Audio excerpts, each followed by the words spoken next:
మీద తల్లిదండ్రులకి కోపం రావచ్చు. ఎందుకురా పుట్టావు నా కడుపులోని అనిపించవచ్చు.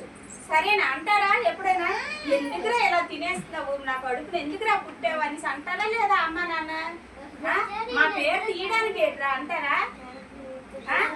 అలాగ అనిపించవచ్చు. దేవుడు మాత్రం నా పిల్లలు మారాలి, నా పిల్లలు మారుతారు అనే అనుకుంటాడు కదా. వాళ్ళందరికంటే ఎక్కువగా ప్రేమగా ఉండింది మనతోని దేవుడు.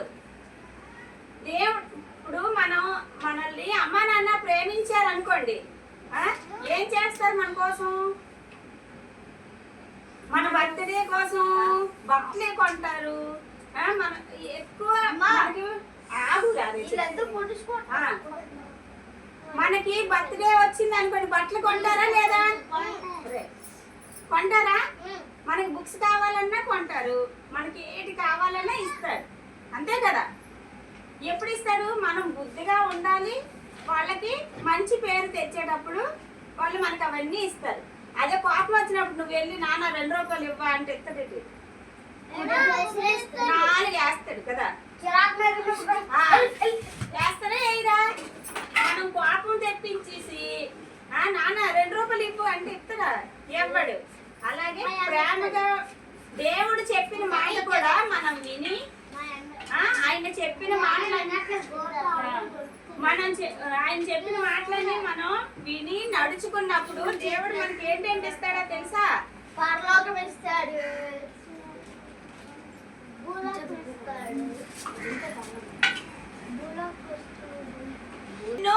ఇటు వినండి. యెహోవా నిన్ను శిక్షించువాడని నీవు తెలుసుకొని ఆయన మార్గములలో నడుచుకొనున్నట్లును ఆయనకు భయపడినట్లును నీ దేవుడైన యెహోవా ఆజ్ఞలను గైకొనవలెను. ఓకేనా?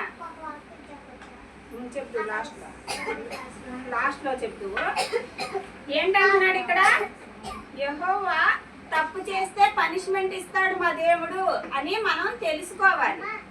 ఓకే, తెలుసుకొని తప్పులు చేయకుండా ఉండడానికి కనీసం ప్రయత్నం చెయ్యాలి. ఓకేనా? కోపం వచ్చేటప్పుడు కూడా వద్దు, దేవుడు కోపపడొద్దు అన్నాడు అని మనల్ని మనం సెల్ఫ్ కంట్రోల్ చేసుకోవాలి. ఓకే, బూతులు నోట్లో నుంచి వచ్చేటప్పుడు కూడా 1 నిమిషం ఆగాలి, 1 నిమిషం ఆగిపోవాలి. ఆగిపోతే అది అక్కడితో ఆగుతుంది.